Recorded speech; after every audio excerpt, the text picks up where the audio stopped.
지난해 6.17 부동산 대책의 핵심이었던 재건축 단지의 2년 실거주 의무가 최근 백지화했습니다.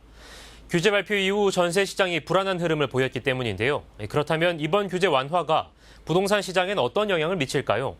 부동산 정책 전문가와 자세한 이야기 나눠보겠습니다. 안양대학교 이창무 교수 전화 연결되어 있습니다. 교수님 안녕하십니까? 네, 안녕하세요. 예. 네, 반갑습니다. 먼저 반갑습니다. 재건축 단지 실거주 의무가 백지화됐습니다. 이번 조치를 어떻게 평가하십니까? 글쎄요, 전혀 예상을 하지 못했던 민주당의 선택이라서, 근데 그동안 관련된 실거주 의무 때문에 이 수요가 밀집해 있는 강남 아파트 시장의 전세가 폭등과 가격 앙등에 대한 비난이 있었던 정책이라서, 예. 선택이 됐던 이유와 과정이 어떻게 됐던 좀 비난을 받고 있지만 시장 정상화로 가는 그런 중요한 그 시도가 됐다고 좀 박수를 쳐주고 싶습니다. 예, 결국 시장 정상화를 위해서 꼭 필요한 정책 조치다 이렇게 보시는 거군요.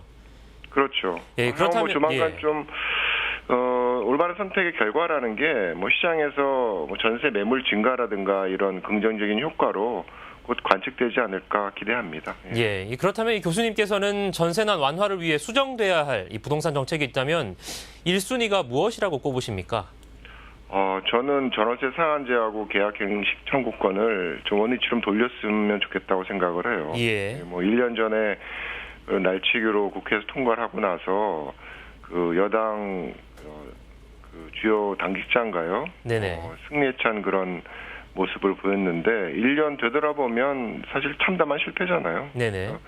그 시작하기 전부터 전문가들의 그런 부정적인 비판이 있어 왔는데 그 비판이 현실화됐죠. 예. 실제로 시장을 안정시키기보다는 굉장히 불안하게 만들었고 시행 이후 1년 동안 서울시의 아파트 전세가 상승률이 20%가 넘고 경기도도 거의 30%에 가까운 수준이고 예. 지방 강역시도 한 15% 이상 오른 걸로 제가 알고 있습니다. 네. 전국의 전세가를 급등을 시켜놓은 그런 선택이라서 이건 어떻게 부분적인 조정을 통해서 문제를 해결할 수 있는 건은 아니고 전반적인 이 폐지라는 출구 전략을 통해서만 시장을 안정시킬 수 있는 그런 정책이라고 생각을 합니다. 예, 결국 또 시장 안정을 또 중요시한 답변해 주셨는데요. 그렇다면 현 정부가 실수요자 보호를 위해 2017년 8월 2일 이후 정말 많은 부동산 대책을 내놨습니다. 임대차 3법 외에도 더 완화시켜야 할 규제가 있다고 생각하십니까?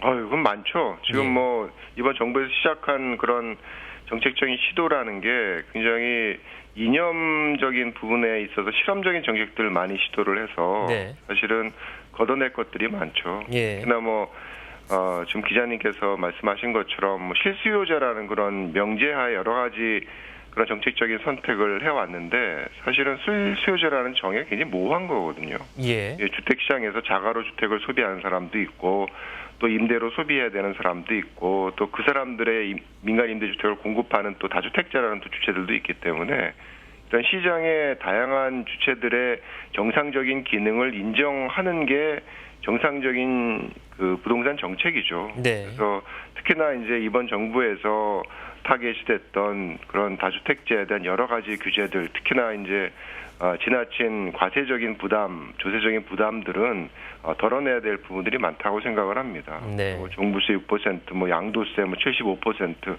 취득세 12% 이런 다주택자에 대한 그런 지나친 조세 부담은 어느 나라에서 찾아볼 수가 없거든요. 예. 그게 결국은 임차인들에게 이제 전가되는 그런 현상들이 발생하는 게 지금 우리나라 주택시장의 모습이죠. 네, 교수님 말씀하신 대로 이 시장의 정상적인 기능을 할 수 있는 정책들이 조금 필요해 보입니다. 네. 네, 교수님 오늘 말씀 잘 들었습니다. 네. 네, 한양대학교 이창무 교수와 함께 얘기 나눠봤습니다.